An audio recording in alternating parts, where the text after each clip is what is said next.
l'impudicité, la pornographie a atteint un tel niveau de degré qu'aujourd'hui, nous, les enfants de Dieu, écoutez-moi, il faut fuir. Il faut fuir. Parce que nous sommes que des humains. Et nous avons des tentations. Il y a des tentations que nous ne devons pas nous mettre devant. Il y a une expression que vous connaissez tous, il ne faut pas tenter le diable. Parce que si tu tentes le diable, il va te tenter aussi. Et lui, il ne va pas te rater. Et comme les pulsions de la chair sont très grandes, très fortes, on peut très facilement tomber dans ces pièges de la pornographie et autres. Mes amis, écoutez-moi, je vous dis la vérité. Si vous saviez le nombre de chrétiens qui sont accros à la porno, vous seriez surpris. J'étais il y a quelques années dans une réunion en Belgique, une très grande réunion qui avait lieu, et un pasteur est venu, grand pasteur qu'aujourd'hui décédé, un homme de Dieu. Il a fait un appel, il a dit, c'était qu'une réunion de pasteurs ce matin-là, il n'y avait que des pasteurs, quasiment que des pasteurs. Il a dit, je vais faire un appel pour ceux qui sont accros à la porno. Les 90% de l'église, de l'assemblée sont levés. Je vous dis la vérité. Je vous dis la vérité. Mes amis, Jésus, le Seigneur nous dit, fuyez, fuyez. Il y a des combats qu'il faut fuir. Lorsque tu arrives à Jéricho, Dieu va t'apprendre des stratégies de combat. Il y a des combats où il faut fuir. Des combats qu'on doit mener de front. Mais tous les combats ne peuvent pas les mener de front parce que nous n'allons pas être vainqueurs sur tout, je vous le dis. Tu crois que tu es vainqueur sur tout, tu ne seras jamais vainqueur sur tout. Puisque tu ne connais pas la stratégie de Dieu pour vaincre. Et Dieu a dit à Élie dit à Élisée, je m'en vais à Jéricho. Jéricho, c'est le lieu de la stratégie et du combat. Et c'est là que tu vas apprendre. Et pour connaître qu'est-ce qu'une stratégie de combat, mes amis, il faut parfois bien longtemps. Et ils vont tourner pendant 7 jours. Ils vont faire 13 fois le tour de la ville pour que la ville s'écroule parce qu'il y a une stratégie de Dieu. Et cette stratégie de Dieu, il nous faut la connaître, mes amis. Si tu ne connais pas la stratégie, il te prendra, le diable te détruira. Fuyez l'impudicité. Fuyez. Fuyez, ne restez pas. Lorsque tu veux vaincre, ne va pas avec les gens qui sont mauvais, ne va pas avec les impudiques, ne va pas avec les ivrognes, ne va pas avec eux. Il y a des gens qui ne sont pas armés, ils ne sont pas armés pour vaincre, mais ils vont avec ces gens-là, et c'est normal qu'ils tombent. Après on dit, ah mon Dieu, il faut que je vienne me repentir. Mais Dieu te dit, mais tu n'es pas capable, parce que tu veux aller à Jéricho, mais tu n'as même pas été capable de te tenir dans ma présence, dans ma maison. Tu n'es même pas dans ma maison. Tu ne sais même pas. Et quand je dis ça, on parle. Jacob dit c'est ici la porte du ciel. Il n'a pas dit c'est le ciel. Il a dit c'est seulement la porte. Tu n'es même pas à la porte du ciel et tu veux aller à Jéricho. Comment voulez-vous que nous soyons puissants si nous ne sommes pas capables de gérer ces choses? L'Éternel m'envoie à Jéricho. Élisée répond à Élie. L'Éternel est vivant. Oh, il le sait. Magnifique. Ton âme est vivante. Écoutez bien ce qu'il dit. Écoutez bien ce qu'il dit. Ton âme est vivante, je ne te quitterai pas. Je vais avec toi. Eh bien, allons-y. Et voilà qu'il part. Il dit, l'Éternel m'envoie à Bethel, m'envoie au Jourdain. Mais quelque chose s'est produit entre-temps. Je ne sais pas si vous avez relu le texte convenablement, mais quelque chose s'est produit. Il est dit que les fils des prophètes parlaient. Et les fils des prophètes étaient en train de dire une vérité incroyable à Élisée. Il disait, Élisée, écoute, nous avons quelque chose à te dire de la part de Dieu. Sais-tu que ton maître sera bientôt enlevé au-dessus de ta tête? Et Élisée, c'est un prophète. Élisée est aussi prophète. Il dit, mais je le sais, taisez-vous. Mais attends, si Dieu te dit quelque chose, ne dis pas taisez-vous, écoute ce qu'il te dit. Alors l'Église, en général, enseigne toujours que les fils de prophètes essayaient de décourager Élisée. Et que Élisée, lui, il était très déterminé. Mais c'est pas vrai. Si Dieu te dit quelque chose, c'est qu'il a quelque chose à te dire. Alors pourquoi Élisée répond-il, taisez-vous? Je le sais, taisez-vous. Mais non, écoute ce que Dieu a à te dire. Si Dieu te parle aujourd'hui, ne dis pas taisez-vous, je le sais. Mais dites, Seigneur, mais qu'est-ce que tu veux m'expliquer? L'Éternel m'envoie à Jéricho.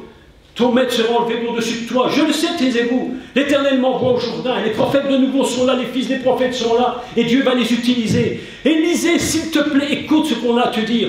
Ton maître bientôt sera enlevé au-dessus de ta tête. Et l'autre, il répond, Dieu l'Éternel est vivant. Son âme est vivante. Je ne te quitterai pas. Taisez-vous, je ne veux rien entendre. L'Éternel m'envoie au Jourdain. L'Éternel est vivant, ton âme est vivante, je ne te quitterai pas, moi je vais au Jourdain avec toi. D'accord. Et la Bible nous enseigne une chose incroyable.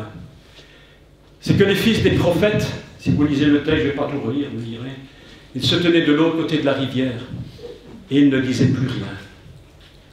On te l'a dit 2 fois, tu ne veux même pas écouter ce qu'on te dit, tu dis que tu sais. Mais je te préviens quand même, et tu dis que tu sais.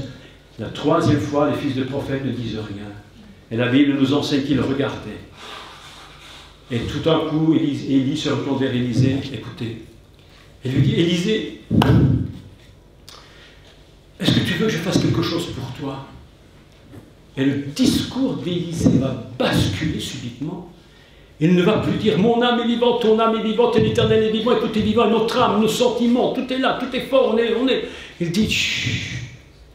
Il dit, donne-moi une double portion, pas de ton âme, mais de ton esprit. Comment fait-on un ministère? Comment traverse-t-on le Jourdain, mes amis? C'est quand l'Esprit de Dieu est sur toi. Et le discours d'Élisée va complètement changer. Ce ne sera plus un discours de l'âme, ce sera un discours de l'Esprit. J'ai besoin de ton Esprit. J'ai besoin de l'Esprit de Dieu pour traverser ce Jourdain.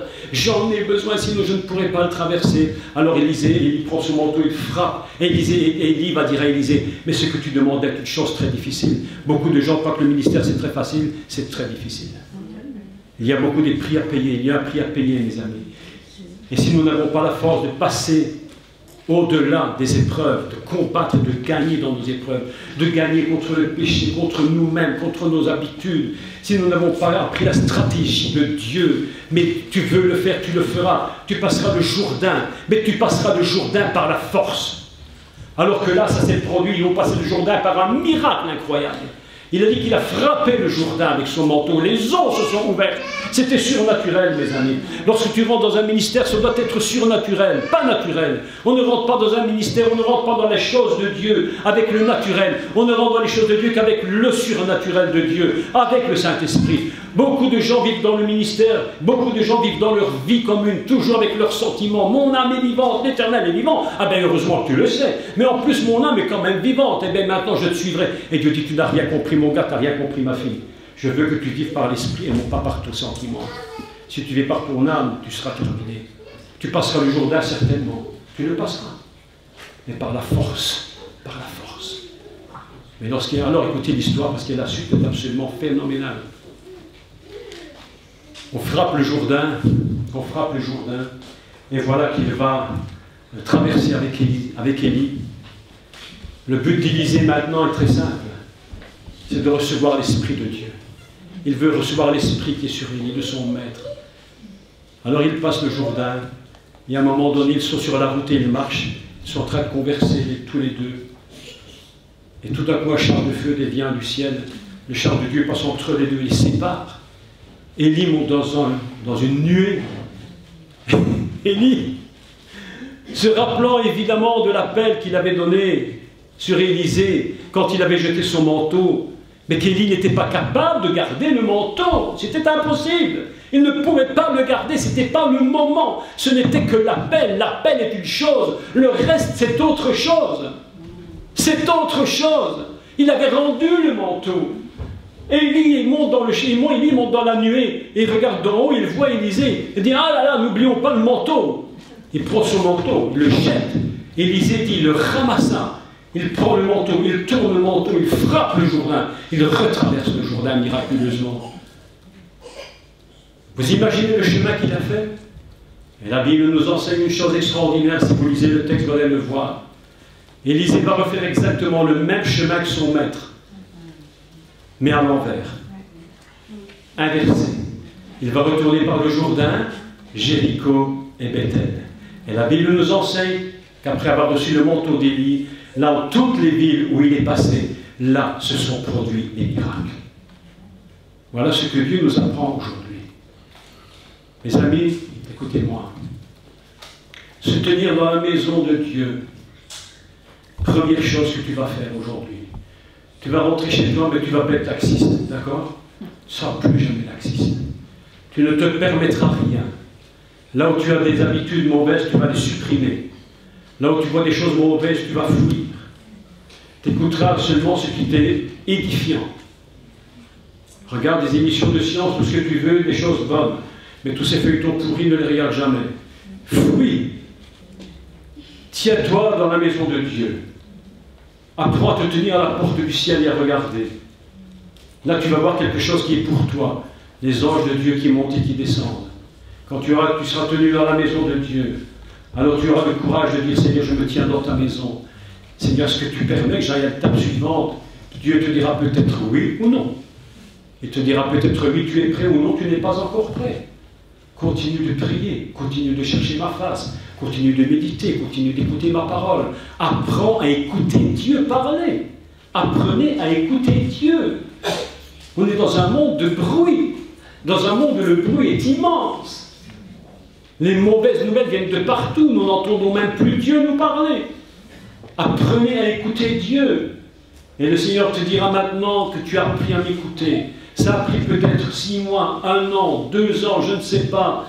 Mais mes amis, vous y arriverez. Sur le chemin du but final, il y aura des obstacles dans ta vie.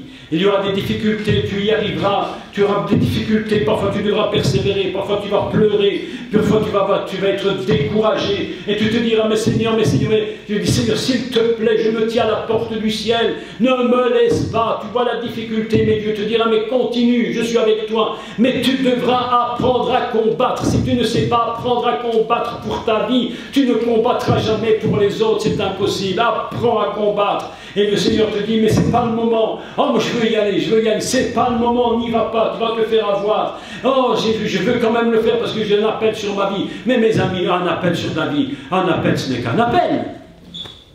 Un appel n'est qu'un appel. Moïse, depuis le commencement de l'univers, existait déjà. Et Dieu avait déjà choisi cet homme. Depuis le ciel, il l'avait choisi, mes amis.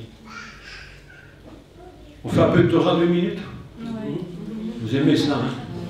Ah. Bereshit bara Elohim et Hashamarim ve'aretz. Hashamarim. C'est quoi Hashamarim? Le ciel. Le ciel. Maintenant, je vais vous dire quelque chose d'incroyable. C'est le ciel. Si vous retournez le mot Hashamarim et vous le lisez autrement, vous allez voir quelque chose. La première partie du mot, c'est Hashamaim, vous retournez et vous avez Hachem. Qu'est-ce que c'est Hachem? C'est le nom de Dieu. Deuxième partie, Shemi. C'est quoi Shemi? Son nom. Troisième partie, Maïm. C'est quoi Maïm? De l'eau. Ainsi, si vous lisez maintenant à l'envers, de l'eau, son nom est Moïse. Hashamaim, les ciels, vous le lisez à l'envers, de l'eau, son nom, Moshe. Hachem, son nom. Vous retournez le verset. Ainsi, Moshe, depuis le commencement, était choisi de Dieu, mes amis. Depuis l'éternité des temps, le ciel avait choisi cet homme. Mais il lui a fallu 80 ans pour commencer son ministère. 80 ans pour commencer. Ah, mes amis, je vous dis, plus la responsabilité sera grande, plus ton appel, plus la volonté de Dieu sur ta vie sera grande, plus il prendra du temps avec toi pour te préparer. Si tu n'es pas capable d'avoir de la patience pour que Dieu te prépare pour l'appel qu'il a choisi sur ta vie, si tu n'as pas la patience, tu vas échouer. Mais si tu dis, Seigneur, depuis l'éternité des temps, tu m'as choisi. Mon nom est inscrit là-haut. Je ne sais pas comment tu le vois, toi, mais mon nom est inscrit là-haut. Et Dieu te dit, je vais te préparer pour ton appel. Je vais te préparer pour la chose à laquelle tu as été créé fondamentalement. Alors il te dit, tiens-toi dans ma présence. Mes amis, ce soir, cet après-midi, je sais que le Seigneur te parle à toi. Je sais qu'il vous parle à vous. Je parle. Mais à travers les paroles, vous entendez, certains ont entendu la voix de Dieu parler. Et le Seigneur vous dit 3 choses. Tiens-toi dans ma présence, le plus que tu peux. N'écoute pas le monde. Écoutez rien du monde, écoutez la voix de Dieu. Apprenez à vous tenir dans la présence de Dieu. Deuxième chose, apprenez ce qu'est le véritable combat. Comment combattre? Apprenez à résister. Apprenez les stratégies de Dieu. Troisième chose qu'il vous dit, n'ouvre jamais le Jourdain par la force. Mais laisse-moi ouvrir le Jourdain par ma puissance et par mon esprit. Et lorsque vous passerez le Jourdain par la puissance et par l'esprit, alors vous allez vous rendre compte que votre ministère va commencer. Vous avez compris ces trois choses? La maison de Dieu, apprendre à combattre. Troisième chose, n'ouvrez jamais le ministère par la force. Si vous le faites par la force, tout ce que vous faites va s'écrouler et va disparaître. Il y a un proverbe chinois qui dit que Dieu nous laisse bâtir des murs pour les abattre ensuite. Combien de murs je n'ai pas construits dans ma vie, mes amis? Je ne suis pas exceptionnel, tu sais. Pas du tout exceptionnel. Je ne suis pas un homme du tout exceptionnel. Je suis un homme qui a beaucoup raté de choses. J'ai raté plus que j'ai réussi. J'ai raté plus que j'ai réussi, mes amis. J'ai voulu construire des choses alors que le temps n'était pas venu.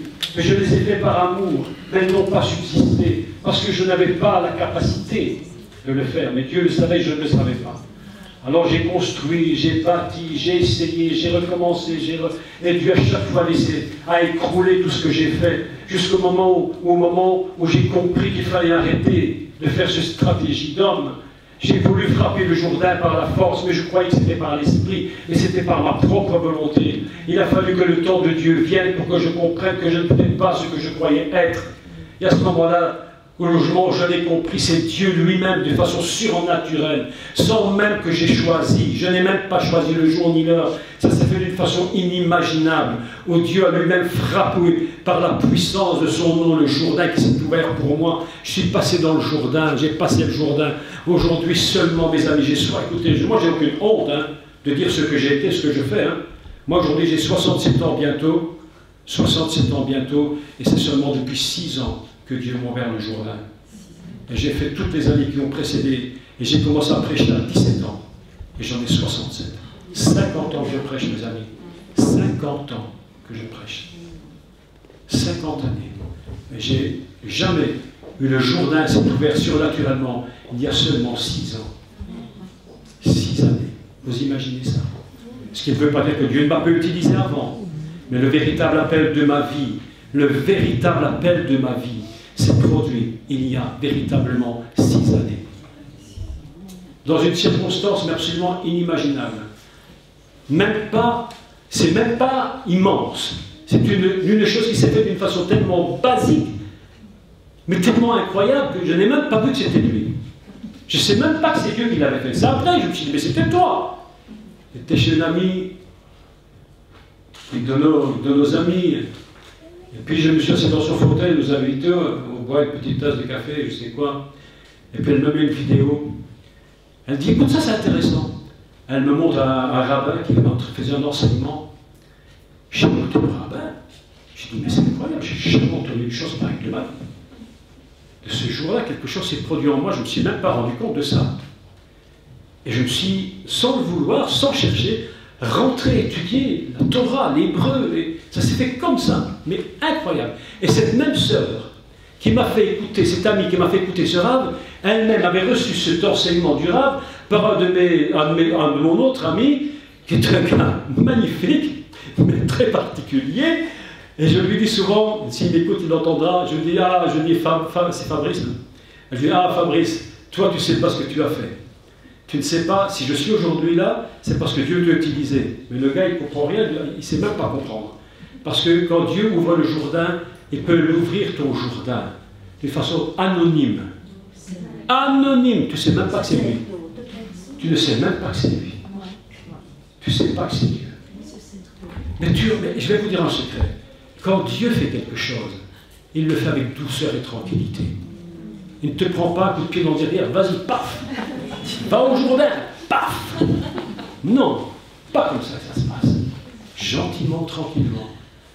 Et je vous dis la vérité, je prêche depuis 17 ans, je fais 50 ans que je prêche, mes amis. Et depuis 6 ans seulement, le Seigneur a ouvert la porte d'un autre ministère. Aujourd'hui, nous touchons les nations entières. Quelqu'un me disait hier, je ne sais pas s'il est là, bref, que même en Corée du Sud, on est écouté maintenant. Notre message passe en Corée du Sud, en Corée du Nord peut-être, en Chine. Je reçois mes cours ont été vus près de 2 millions de fois, sur 6 ans. Pourquoi, mes amis? Parce qu'un jour, Dieu a vu ma sincérité et je me suis jeté dans la prière. Maintenant, je vous donne un témoignage pour vous encourager. Je me suis véritablement jeté dans la prière. Je me suis jeté dans la lecture de parole, mon frère. Je me suis dit, Seigneur, je vais lire tous les jours 10 chapitres minimum.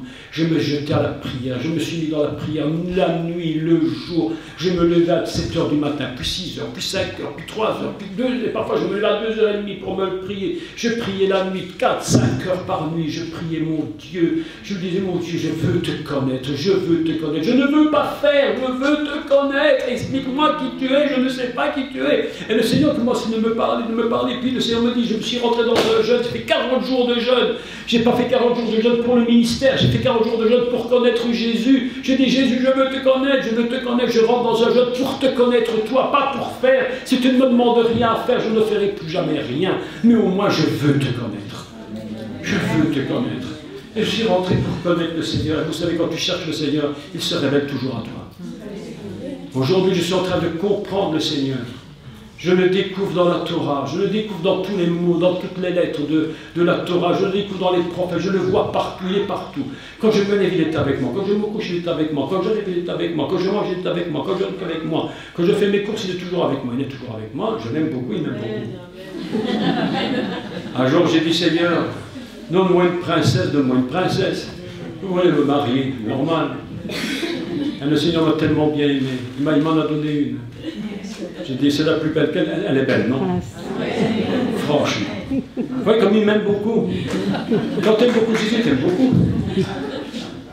Alors, j'ai dit, Seigneur, maintenant j'ai une prière. J'ai dit, Seigneur, tu m'as donné une princesse, maintenant donne-moi un château. Tu comprends ce que je dis, hein?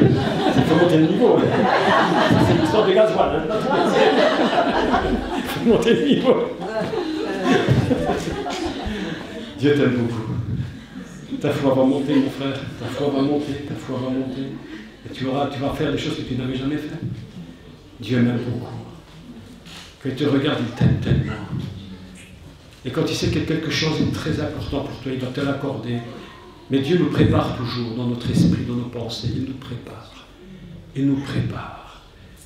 Il ne veut surtout pas, Dieu ne veut surtout pas que tu ailles sur un terrain où tu te feras détruire. Il veut toujours que tu ailles sur un terrain où tu seras en sécurité.